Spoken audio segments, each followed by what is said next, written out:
Everyone, I'm Angie Bailey, And I'm Aurora Newton. and this is Ask the A-Team. So, hi, it's good to see you guys. Yes. Today, we decided to talk about, and this is going to be geared towards moms and dads, but to talk about introducing your children to quiet time with Jesus and prayer, uh, because sometimes as parents, we can overdo it, can't we? We can just say, no, you need to have your quiet time with Jesus, and not really even teach them what that means, or we think we teach them from our perspective Right, what and they're that like, means. what is that? What is that? And I then, don't like being quiet. right, and we make them sit for, even 5 minutes for a child It's an eternity. under 10. It really is. It's an Mhm. eternity. 5 minutes for me sometimes is an eternity, Ange. Yes. Now, your kids are a little younger than mine. A little bit. Just a little bit. A little bit.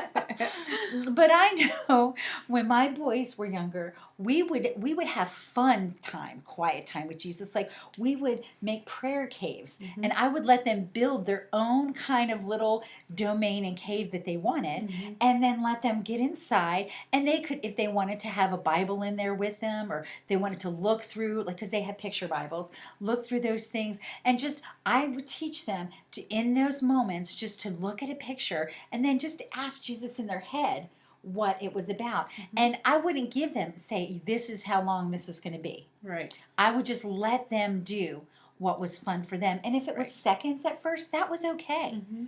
What are your thoughts on No, that? absolutely, absolutely. To ask my 8-year-old son to sit there and be super quiet, maybe at school because he's, acts a little different there in other situations than when he does at home. Right. But when he's That at makes home, it would be like punishing him. Yeah. That would feel like a Oh. punishment to him.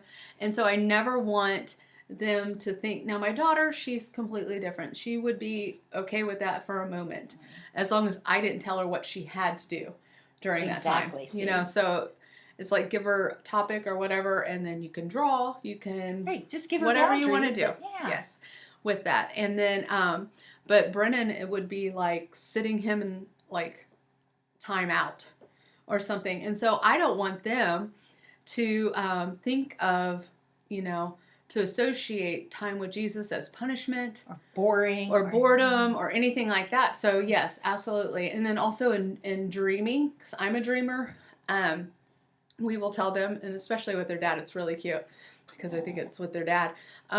They like talk about, what are we going to dream about tonight? So, Oh, I love and then we that. have, especially with Brennan, he loves to have a time of worship before bed because, they're separate rooms and stuff. And so we have a time of worship, and then we talk about what we're going to dream about. And he, it's like we're going to meet him in his dreams or something. So he thinks we're all dreaming together. That is so So awesome. I think that's really important to do, It really and is. just inviting the Holy Spirit into everyday moments like that. Yes. We were talking about in nature. Yes. Like I was just gonna things share in that, nature, yes. going on walks, going on hikes, Yeah. talking about creation, and Yeah. like, what do you think God was thinking about when He When you created did that? this, Yeah. yes. And so that is, it's really about training their minds to think that way. Right, just to think Right. about God, think about Jesus, and think about creation. Mhm. I was a children's director for a while, and we did hearing God's voice classes. And sometimes we would go outside and we would lay on the ground and we would all look up at the clouds. And I would just tell them, you know what, in your head, because you want to teach them that they can always have dialogue. And sometimes they feel uncomfortable speaking out loud, and that's okay. There's seasons and growths and developments that they'll go through. That's okay. So I would tell them, just think in your head, okay, God, what does this cloud mean? What does that cloud mean? What does that shape mean? Mhm. Because God does speak to them through Mhm. that. He speaks to me through that. So just little fun exercises like that are things that you can do. We used to have the greatest time. All the kids would come back, and then we would compare what they saw in the clouds and what they thought they heard from God. And it was very surprising to see that most of them had heard the same thing. Yeah. And they wrote it down or drew a picture of it. So it wasn't like they were just saying, oh, I heard that too. We actually had them draw a picture or write it down so that we would know and they would know Right. that they were all hearing from God differently. Yeah. And that's really cool when you have like a group or community type Yeah. type effort.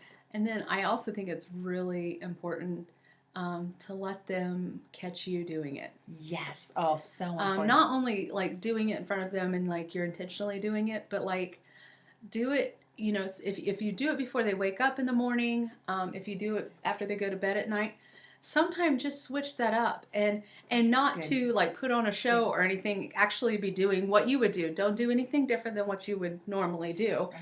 But for them to catch you doing that sort of thing, it's like, oh, they really, you know, have you, like, did you ever find see your parents doing something or something like that? And then you just always remember that moment. Let this They're be the doing it. moment that your kids catch you doing something, right? Right, Let it be something good. And let them see that, and then it's going to resonate in their heart, and they're going to remember that forever. Listen, I saw my mom worship Jesus when nobody else was there.